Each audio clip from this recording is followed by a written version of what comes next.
Hi friends, welcome to Achchan Bala recipe. இன்றைக்கி ரொம்ப சிம்பிளான ஒரு ரெசிபி, சாம்பார் ரெசிபி தான் பார்க்க போகிறோம். எப்படி செய்யறது பார்க்கலாம் வாங்க. ஒரு பேனில் 3 ஸ்பூன் எண்ணெய், கொஞ்சமாக கடுகு, 2 காஞ்ச மிளகாய், கொஞ்சமாக கறிவேப்பிலை, இது எல்லாமே நல்லா பொரியட்டும். பொரிஞ்ச பிறகு 10லேருந்து 12 சின்ன வெங்காயம் ஆட் பண்ணிக்கோங்க.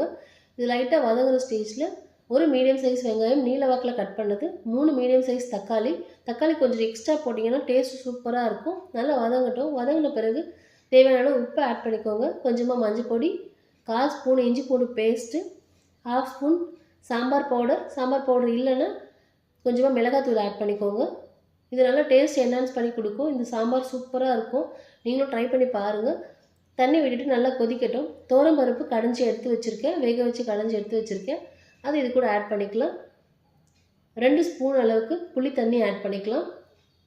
இது நல்லா கொதித்து வரும்போது 1 ஸ்பூன் நெய் விட்டு கொத்தமல்லி தூவி இறக்குனீங்கன்னா அருமையான டேஸ்ட்டில் சூப்பரான ஒரு சாம்பார் ரெசிபி.